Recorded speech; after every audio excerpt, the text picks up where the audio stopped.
we're going to need some equipment for our exercises, and I'm going to show you how to make some ankle weights and hand weights and a piece of gym equipment before we actually move to the exercises. And I'm a big fan of doing it yourself. Obviously, this can be a hand weight. Vegetables are almost a pound. And we can make those into an ankle weight with just a simple sock and rubber band. So you steal one of your husband's socks, or you take one of your own socks, get a good long one. In this case, I have the pound of vegetables. You slide it down into the sock halfway through, more or less. Take the ends like this, and now you just take a rubber band and rubber band around the ends of the sock a few times until it's good and tight. And you now have the 1 pound weight that you can hang on to. In this case, it's soup, and so that's about a 2/3 pound weight. And we'll be using those as hand and ankle weights for our exercises for strengthening.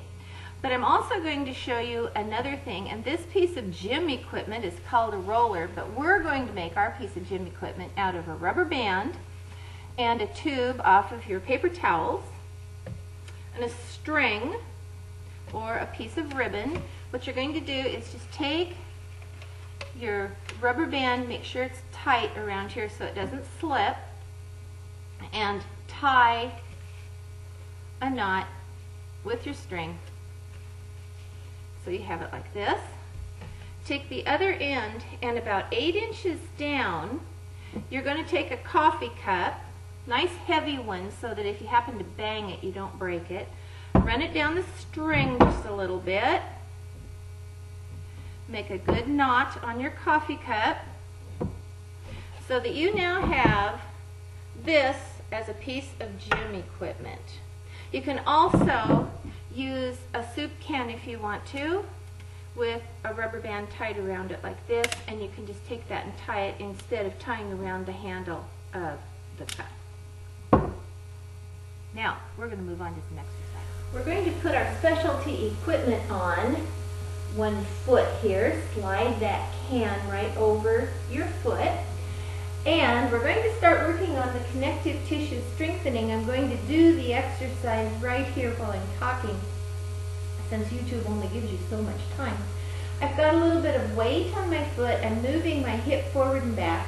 Yes, it's exercising the muscle, but with that extra weight, we're working on the ligaments, on the tendons, on that connective tissue. And you can either do it this way with a few pulses, or you can do it this way with a few pulses. No matter how many times you do it in the front, you want to do an equal number of times in the back. And since the hip can go out, we want to make sure you take your hip out. You can cross your foot. I'm going to turn here just a little bit. You can cross your foot in front if you wish, if you do not have a hip replacement. Again, as many times out on one side and there. And I'm recommending a count of 8 for each of these, which would be a 1 and 2 and.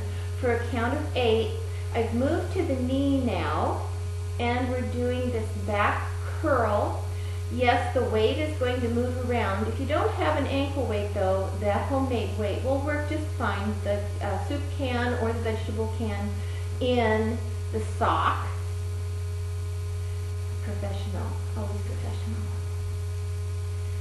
And after you've done those, you'll want to sit down, and then you're going to do a leg extension. We're going to work on the knee, putting it out. Remember, as many times as you pulse back with the leg curl, you're going to want to do the knee extension. None of these are done very fast. And the knee only bends forward and back. We don't have to go out to the side with the knee. If you're going out to the side with your knee, then you're doing a hip extension actually. Now I have socks on, they're slipper socks, and I'm doing that so that I can keep the weight on my foot. I'm going to turn here just a little bit so you can see that. That keeps the sock from slipping, but on a naked foot there, you know, it's going to slide around. This will keep it in place. If you had shoes on, you might not get the sock over your foot. You're going to want to do a lift, and a lift, and a lift. And again, an 8 count would be fine with a 1 and 2 and we can go side to side with the ankle. And so what we're doing right now, we're pressing down on the ankle with the weight in order to come up like this. Use your hand. You can just kind of hold yourself like this and press down on the can, down, 1 and 2, and just so that there's resistance. And that'll counter the lift that we just did. And again, pulling up with your hand and pushing down with your foot and going side to side. And that will be working the ankle as well. Hopefully, these exercises will help keep you from falling, because not only the muscles but the connective tissues are there and a little bit stronger, and some of the little lesser muscles that the synergists that are helping the major muscle work are also going to get strong. But in case you fall, if you fall, you may have to pull yourself up on something. You may have to crawl across the floor. If that's the case, you're going to be using your muscles, but you're going to be really putting a lot of pressure on the joints that you're not used to working with. So we also have exercises for you for that. And we have a full extension up and over the head and then way back with that shoulder. Just a little bit of pressure with our soup or our vegetables will challenge the ligaments and the tendons and those little tiny muscles that we're not used to using. Remember, 1 and 2 and again, we can go out and down, out and down. Shoulders and hips, same thing. They can go forward and back, and they can go out, and you can bring it all the way across, out, and the cat is going to help us. Good cat boy. He's a movie star now. And across. Now we're going to be working the wrist.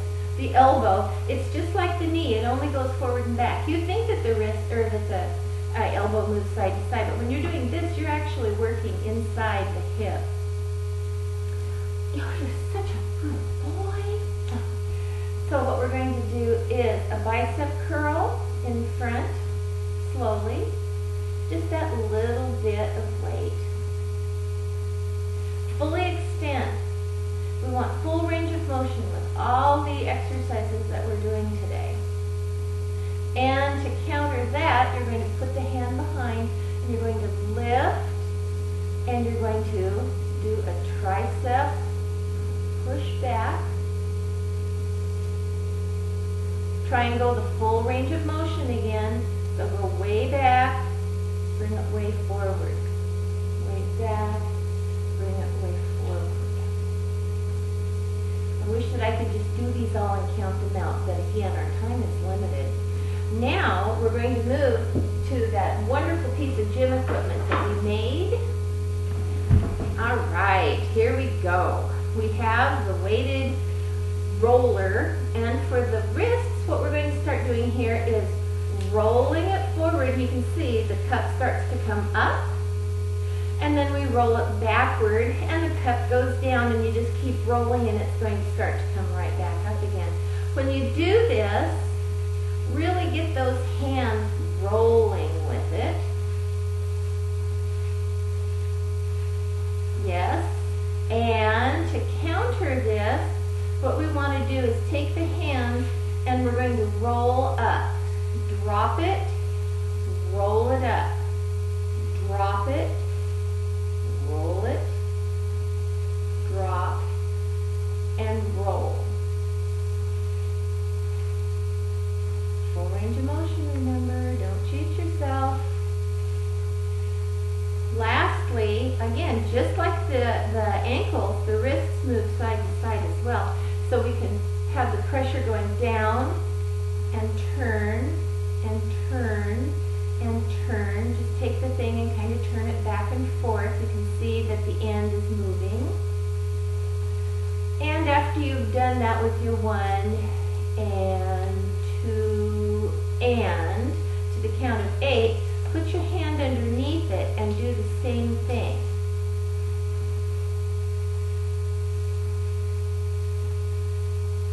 And of course, you've got 2 sides to your body, so you're going to want to do these exercises on the other side now. Join me on Facebook. On Facebook, you're going to be able to find the written guide to this, so you can go ahead and print that out. You can always contact me through Facebook on the messages, and I hope you join me there. I have a lot of notes,